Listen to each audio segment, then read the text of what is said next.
تو قرآن کہتا ہے کہ آپس کے لین دین کو صاف رکھو، آپس کے لین دین کو.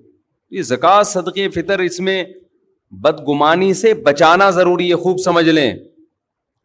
دیکھو نبی صلی اللہ علیہ وسلم ایک خاتون کے ساتھ تنہائی میں کھڑے ہوئے، کسی صحابی نے دیکھ لیا، آپ نے ان صحابی کو بلا کے فرمایا کہ یہ میری زوجہ ہیں، ایسا نہ ہو تمہارے دل میں میرے بارے میں خیال پیدا ہو جائے. انہوں نے عرض کیا یا رسول اللہ آپ کے بارے میں کون بدگمان ہو سکتا ہے؟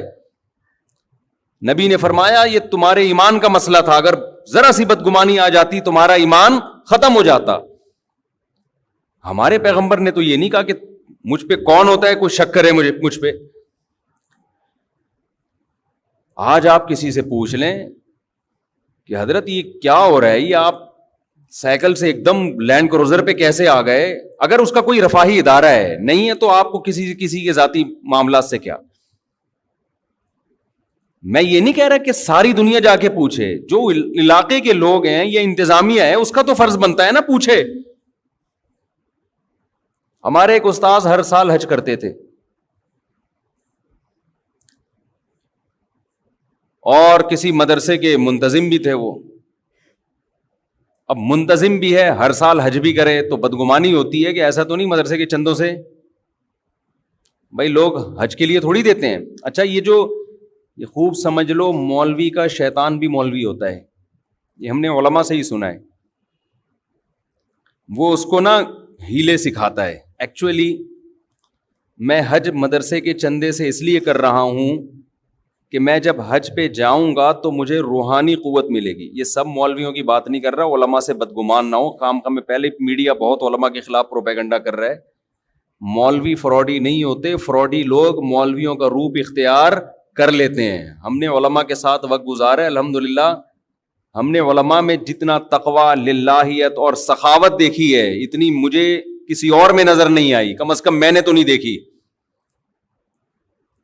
لیکن اس کا یہ مطلب نہیں ہے کہ جو بھی داڑھی رکھ لے، جو بھی ٹوپی پہن لے بس وہ، یا کسی بزرگ کا بیٹا ہو. یہ بھی اتنا بھی لوگ دیکھتے ہیں حضرت جی کا بیٹا ہے. بھائی نوح علیہ السلام کا بیٹا تو کافر تھا، کسی کا بیٹا ہونے سے تھوڑی پتہ چلتا ہے. معاملات تو سب کے لیے، اصول تو سب کے لیے ایک جیسے ہیں. بیٹا ہوگا، باپ ہوگا، پھپھا ہوگا، چاچو ہوگا، یہ اس کا ہیڈک ہے، ہمارا ہیڈک نہیں ہے. وہ ایک امام صاحب جو تھے نا وہ کیا کرتے تھے، وہ پیسوں کے معاملات میں بہت دو نمبری کر رہے تھے. تو ایک مقتدی نے بول دیا ان کو کہ بھئی آپ کیا کر رہے ہیں، اور زیادہ ڈیٹیل میں جاؤں گا تو پھر لوگ سمجھ جاتے ہیں کس کی بات ہو رہی ہے. میں بہت مبہم باتیں کر رہا ہوں.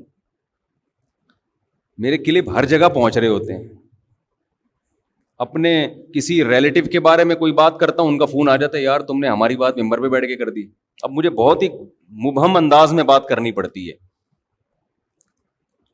تو وہ انہوں نے کہہ دیا کہیں امام صاحب سے کہ حضرت یہ کیا ہے. تو امام صاحب جوش میں آ گئے، میں تیرے خلاف بد دعائیں کروں گا. انہوں نے کہا حضرت الٹے ہاتھ سے نا رات کو آخری وقت میں اٹھ کے ذرا کر لیا کریں تاکہ ایک ہی دفعہ میں آپ کو تسلی ہو جائے.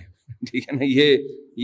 یہ منجن، وہ منجن تو انہوں نے نہیں کہا، یہ تو ابھی ایک لفظ ایجاد ہوا ہے. ویسے تو بہت پرانا ہے لیکن پروموٹ، جیسے انڈا موڑ دنیا میں پہلے کوئی نہیں جانتا تھا.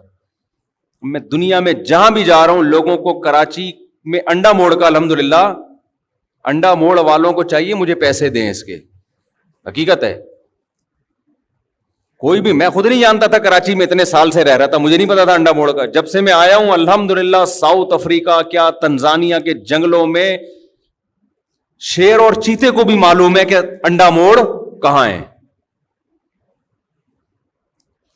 تو اتنی عزت الحمدللہ انڈا موڑ کو ملی ہے ہماری وجہ سے.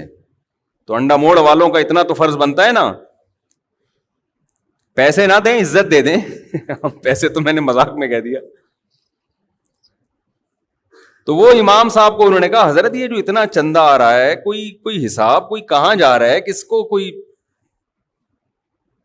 رسیدیں، مسجد کے لیے آ رہا ہے نا. تو وہ غصے کہ میں بزرگ کا بیٹا، میں بزرگ، آپ مجھے ایسا کہہ رہے ہو، میں تمہارے خلاف بد دعائیں کروں گا. تو یہ آدمی ذرا اسی طرح کہا کریں آپ بھی. حضرت آپ ایک دفعہ بد دعا کا جو ہے نا یہ اپنی ٹھڑک پوری کر لیں، آپ بیٹھ کے تسلی سے ایک دفعہ بد دعا کر لیں تاکہ یہ دھمکیاں تو ایسا ہی کہا کریں آپ. جب ظالم سے آپ محاسبہ کریں نا, اور ظالم ایموشنل بلیک میلنگ کی کوشش کرے, تو کوئی, جیسے عاملوں کے بارے میں بھی یہ کہتا ہوں نا, عامل کہتا ہے میں تیرے اوپر اتنے جنات بھیج دوں گا, تو یہ اور یہ, تو بولے یار تو ایسا کر ایک دفعہ بھیج دے, صحیح ہے نا. یہ ٹوپی ڈرامے ہمارے ساتھ, یہ منجن یہ کہیں اور جا کے بیچنا, یہ ادھر نہ بیچ تو منجن. دیکھو بہت سے مسائل آپ کے کانفیڈنس سے حل ہوتے ہیں, جھگڑوں سے حل نہیں ہوتے.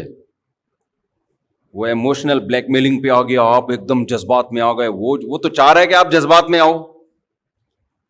تو آپ کا کام ہے بالکل بھی سب سے پہلے آپ نے گھبرانا نہیں ہے. ٹھیک ہے نا, خوب سمجھ لیں, بعض چیزوں میں انسان میں اپنے اندر کانفیڈنس پیدا کرنا پڑتا ہے.